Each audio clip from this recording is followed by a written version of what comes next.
Continuamos nossa caminhada pelos capítulos 30 e 31 de Êxodo. Uma coisa que sempre chamou minha atenção é quando fala dos móveis que ficam no santo lugar, que são 3. De um lado fica a mesa com os pães, de outro lado fica o candelabro. Mas tem o altar de incenso. Então, de um lado a mesa, de outro lado o candelabro e na frente, bem antes de entrar, bem na entrada para o Santíssimo Lugar, tem o altar de incenso. Mas não fala do altar de incenso ali. E aqui no capítulo 30 de Êxodo, agora fala do altar de incenso. Será que esqueceu? Foi um adendo? Não fala junto com os outros 2 móveis. E aí nós chegamos em Hebreus, que é um livro do Novo Testamento, e eu sempre explico que a Bíblia explica a Bíblia. Você não entende algumas coisas, normalmente você continua lendo a Bíblia, lá na frente vai explicar muita coisa para você. A Bíblia é o melhor lugar para explicar a Bíblia. Em Hebreus 9, capítulo 2, diz o seguinte, capítulo 9 diz, no versículo 2, estava preparada uma tenda, a primeira, na qual estava o candeeiro e a mesa e os pães de proposição. A esse se chama o santo lugar. Então a mesa e o candelabro e os pães em cima da mesa. Mas depois do segundo véu, o primeiro véu é na porta da tenda.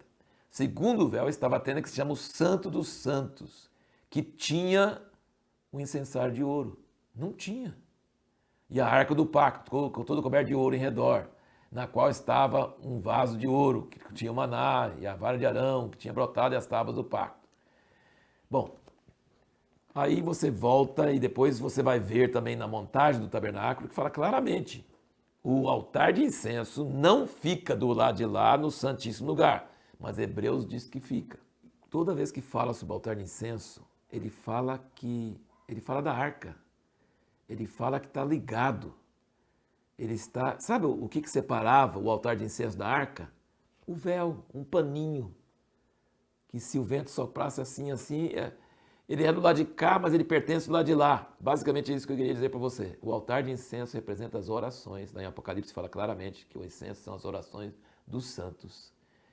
Então você pega a palavra dos pães, o espírito das lâmpadas, o azeite das lâmpadas, a palavra e o espírito. E na oração você ora de acordo com a palavra, com a unção do espírito. E isso te leva muitas vezes para o lado de lá, para o próprio trono de Deus. Você começa orando do lado de cá, do véu, na carne, sem saber quase nada. Mas à medida que você vai orando, o Espírito Santo vai te levantando e você vai chegando para o lado de lá. E ele fala várias vezes que o altar de incenso está ligado à arca. Está próximo à arca, está em frente à arca. Ele fica do lado de cá porque tem o véu, mas ele está muito ligado. A oração é o caminho mais perto que tem aqui na terra para se chegar ao trono de Deus. E a oração não tem apenas palavras ouvidas, a oração tem incenso, tem cheiro suave a Deus. Tem um cheiro que toca na presença de Deus. São mencionadas 3 coisas nesses capítulos que nós lemos que santificam as coisas.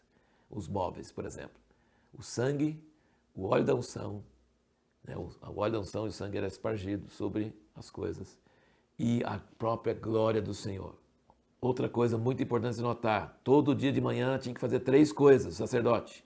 Oferecer o cordeiro em holocausto, queimar incenso e arrumar as lâmpadas do candelabro. São 3 coisas que vão juntas, tem que fazer as 3 coisas, todo dia.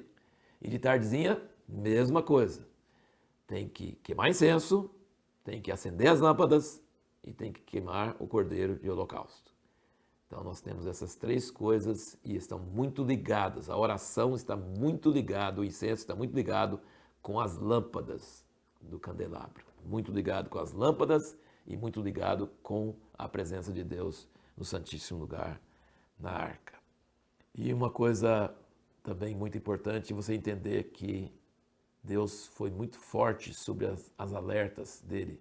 Não pode usar esse óleo específico com essas especiarias, nem esse incenso para nenhuma pessoa, para uso particular. É exclusivo para Deus. Nossa paixão, nossa adoração, nosso culto a Deus, nossa adoração, nosso amor não pode ser dividido com nenhum ser humano, nenhum outro Deus, nenhuma outra coisa. Se é para Deus, é só para Deus e para mais ninguém. Isso é muito importante entender nas Escrituras.